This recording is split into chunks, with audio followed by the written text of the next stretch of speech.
आप सभी दोस्तों का फिर से स्वागत है हमारे यूट्यूब चैनल टारगेट विकास में। दोस्तों, अभी तक जीके जीएस की क्लासेस 3 अपलोड हो चुकी हैं। जिन विद्यार्थियों ने अभी तक नहीं देखा है वो विद्यार्थी नीचे लिंक दिया गया है, उन तीनों क्लासेस को देख सकता है। ये 3rd क्लास है दोस्तों आपकी।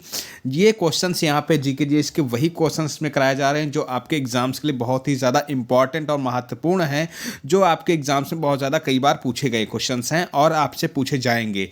ठीक है, तो यहाँ से जो 3 सीरीज करा गई, यहाँ से क्वेश्चंस आपको देखने को एग्जाम में अवश्य मिलेंगे, क्योंकि ये क्वेश्चंस का लेवल जो है आपके group C, group D, stenographer, driver और स्टेनोग्राफर हर टाइप के क्वेश्चंस में कराए जा रहे हैं। तो पूरा वीडियो देखिएगा दोस्तों, स्किप मत करिएगा। जल्दबाजी में कट कट करके वीडियो देखेंगे तो कहीं ना कहीं क्वेश्चन छूट सकते हैं, क्योंकि हम छोटे छोटे, अगर मैराथन क्लास मैंने यहाँ पे लिख रखा है और मैं छोटे छोटे वीडियो दे रहा हूँ आपको। अगर मैं बहुत बड़ा एक साथ में वीडियो दे दूँ तो काफ़ी दोस्तों बच्चे, मैं सच्ची बात कहता हूँ कि आप लोग पूरा वीडियो एक साथ में बैठते तो बोरिंग महसूस करेंगे। तो मैं छोटे छोटे वीडियो देता हूं तो इससे कि आप लोग फटाफट उसका 2-3 बार रिवीजन कर सकें। तो छोटे छोटे वीडियो का आप रिवीजन कर सकते हैं, लेकिन बड़े से एक वीडियो का बार बार रिवीजन नहीं कर सकते हैं।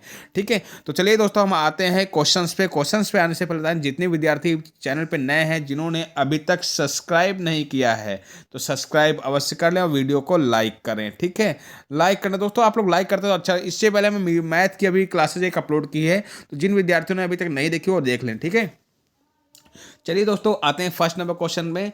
फर्स्ट नंबर क्वेश्चन आपका स्क्रीन पे है। 1857 के विद्रोह के दौरान भारत का गवर्नर जनरल कौन था? ठीक है, तो 1857 के विद्रोह के दौरान दोस्तों भारत का गवर्नर जनरल जो है लॉर्ड कैनिंग थे। कौन है? Lord Canning. Option number B correct हो जाएगा। नेक्स्ट क्वेश्चन की बात कर लें। नेक्स्ट क्वेश्चन देखेंगे आप लोग कि पिट्स इंडिया एक्ट के अंतर्गत निम्न में से किसे से स्थापित किया गया। तो दोस्तों ये दोस्तों आपका नियंत्रण बोर्ड को स्थापित किया गया था। किसको? नियंत्रण बोर्ड को। ऑप्शन नंबर बी करेक्ट हो जाएगा। ठीक है दोस्तों, ये रिवीजन क्लास है, आप लोगों को यहाँ पे टेस्ट नहीं देना है, रिवीजन क्लास है, क्योंकि फटाफट रिवीजन कर सके ऐसे क्वेश्चंस को। ठीक है, रिवीजन करना है सिर्फ आपको। उच्चतम न्यायालय के न्यायाधीश उच्चतम न्यायालय के न्यायाधीश किस आयु तक अपने पद पर बने रहते हैं?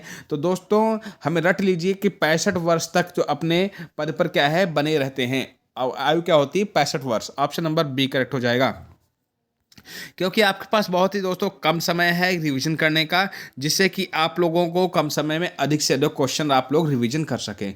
ठीक है, उच्चतम न्यायालय के सेवानिवृत्त, ये क्वेश्चन आपके लिए बहुत ज़्यादा इंपॉर्टेंट है। उच्चतम न्यायालय के सेवानिवृत्त न्यायाधीशों के लिए कहाँ पर वकालत करने की मनाही है। ठीक है, तो कहाँ पे दोस्तों मनाही है? भारत के किसी भी न्यायालय में। ठीक है, भारत के किसी भी न्यायालय में। ऑप्शन नंबर बी करेक्ट हो जाएगा। ठीक है, नेक्स्ट क्वेश्चंस की बात कर लेंगे। नेक्स्ट क्वेश्चन आपकी स्क्रीन पे, संविधान की व्याख्या कौन करता है? तो दोस्तों संविधान की जो व्याख्या है वो न्यायपालिका करता है। कौन करता है? न्यायपालिका। ऑप्शन नंबर सी करेक्ट हो जाएगा।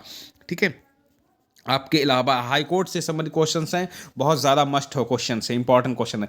आनंद वन स्थापित करने के लिए कौन विख्यात है? तो आनंद वन स्थापित करने के लिए बाबा आमटे विख्यात हैं। कौन है? Baba Amte. Option number C correct हो जाएगा। नेक्स्ट क्वेश्चंस की बात करें, यहाँ पे देखेंगे दादा साहब फाल्के पुरस्कार सर्वप्रथम किसे मिला? तो दादा साहब फाल्के पुरस्कार श्रीमती देविकी रानी को मिला। श्रीमती देविका रानी को मिला है। ऑप्शन नंबर ए करेक्ट हो जाएगा। ठीक है, ऑप्शन नंबर ए करेक्ट हो जाएगा। हाँ जी, हाँ दोस्तों आपको बता दूं कि आप लोगों की हिंदी की एक मैराथन क्लास अपलोड की जाएगी। वो एक ही क्लास होगी हिंदी की, जिससे कि आप लोग उसमें संपूर्ण हिंदी का रिवीजन कर सकेंगे, क्योंकि कम समय में अधिक से अधिक क्वेश्चंस वहाँ पे रिवीजन कर सकेंगे। तो जितने विद्यार्थियों को हिंदी की मैराथन क्लास, रिवीजन क्लास चाहिए, तो वो सभी बच्चे कमेंट्स करें कि हमें सर हिंदी की रिवीजन क्लास चाहिए। तो हम आप सभी को हिंदी की रिवीजन क्लास एक प्रोवाइड कर देंगे, जिससे कि आप लोग अपने क्वेश्चंस को अच्छे से रिवीजन कर सकें। ठीक है, क्वेश्चन में आते हैं। क्वेश्चन पूछता है आईएलओ का सही विस्तार निम्नलिखित में से क्या है? यानी कि आईएलओ का फुल फॉर्म क्या है? तो दोस्तों इंटरनेट लेबर ऑर्गेनाइजेशन। ठीक है, क्या है? International labour organisation. इंटरनेट नहीं, सॉरी दोस्तों, international labour organisation. Option number A correct हो जाएगा।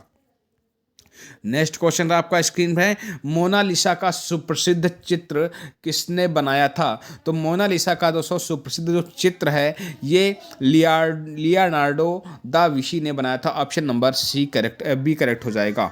ठीक है, नेक्स्ट क्वेश्चंस देखेंगे आप लोग कि भारतीय रेल के राजस्व में निम्नलिखित में से किसका प्रमुख योगदान रहता है? तो दोस्तों माल यातायात का किसका रहता है? माल यातायात यानी कि मालगाड़ी का प्रमुख योगदान रहता है। ऑप्शन नंबर बी करेक्ट का। ठीक है, वहाँ से ज़्यादा दोस्तों इनकम स्रोत रहता है मालगाड़ी से। ठीक है, नेक्स्ट आपका निम्नलिखित में से कौन भारत में एक लघु उद्योग नहीं है?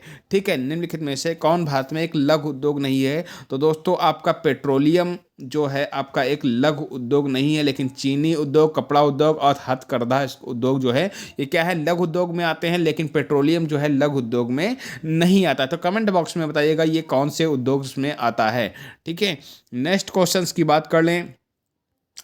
हमने आपसे कल बोला था कि आपको जिन टॉपिकों को बताया जा रहा है उन टॉपिकों को आप लोग याद करते रहिएगा, क्योंकि आप जैसे उद्योग से मैंने क्वेश्चंस उठाया तो आप लोग उद्योग से संबंधित जितने भी कौन सा क्षेत्र किस उद्योग में आता है तो वहाँ से आप लोग रट लीजिए। ठीक है, क्योंकि यहाँ से क्वेश्चंस बनेंगे, हम वही क्वेश्चंस यहाँ पे लेके आएंगे जो आपके एग्जाम्स के लिए बहुत ज़्यादा इंपॉर्टेंट हैं। ठीक है, हाँ, नेक्स्ट क्वेश्चन है आपका, IMF की पूंजी किसके योगदान से बनती है? तो IMF की जो पूंजी है वो सदस्य राष्ट्र के योगदान से बनती है। कैसे बनती है? IMF, अब दोस्तों आप लोग इसका आंसर दीजिएगा कमेंट बॉक्स में कि IMF का फुल फॉर्म क्या होगा, यानी कि पूर्ण रूप क्या होगा, इसका पूरा नाम क्या होगा IMF का। जितने विद्यार्थी का तैयारी कर रहे हैं अगर IMF का फुल फॉर्म बताते हैं तो समझ लीजिए उनकी तैयारी का लेवल सही है और अच्छी तैयारी कर रहे हैं। ठीक है, कमेंट बॉक्स में ज़रूर बताएं।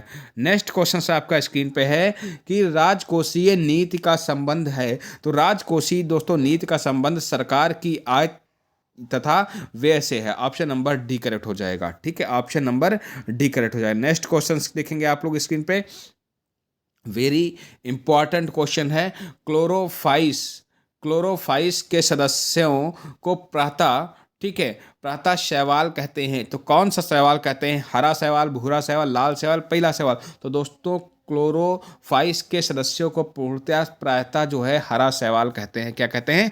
हरा शैवाल। ये देखते हैं आप लोग एग्जाम्स में कई क्वेश्चंस पूछा गया है। क्वेश्चंस हम यहाँ पे वही क्वेश्चंस लेके आए जो NTA क्वेश्चंस पूछते हैं और आपका SSC के एग्जाम्स में आ गए, तो वो क्वेश्चंस आपके इंपॉर्टेंट हो गया। ठीक है, हाँ, पोलियो की रोकथाम के लिए पहली प्रभावी वैक्सीन किसने बनाई थी? तो पोलियो की दोस्तों रोकथाम के लिए पहली प्रभावी जो वैक्सीन है वो जोनास ई साल्क ने बनाई थी। जोनास ई साल्क ने। ऑप्शन नंबर बी करेक्ट हो जाएगा। ठीक है, ऑप्शन नंबर बी करेक्ट हो जाएगा। तो दोस्तों आपको यहाँ पे ये क्वेश्चंस करा दिए गए। अब आप लोगों को बताना है कि यहाँ पे आप लोगों की तैयारी कैसी चल रही है। अगर आपको किस सब्जेक्ट्स की, कौन सा सब्जेक्ट आपका जो है वीक है, ठीक है, तो उस सब्जेक्ट्स को बताइए। तो हम कोशिश करेंगे आपका आज ही रात में मैं, क्योंकि आप लोगों के पास देखो टाइम बचा नहीं, आज 2 तारीख हो गई, कल 3 तारीख, सिर्फ एक दिन का रिवीजन का टाइम है। तो उस रिवीजन टाइम में किस सब्जेक्ट्स का मैराथन क्लास आपको प्रोवाइड कर दिया तो आप लोग उसका अच्छे से रिवीजन कर सकते हैं, क्योंकि मैराथन क्लास में वही क्वेश्चंस रहते हैं जो आपके लिए एग्जाम में इंपॉर्टेंट हो सकता है। वही क्वेश्चंस आपको कल एग्जाम में देखने को मिल जाए। ठीक है दोस्तों, धन्यवाद दोस्तों, नमस्कार, थैंक्स फॉर वॉचिंग वीडियो।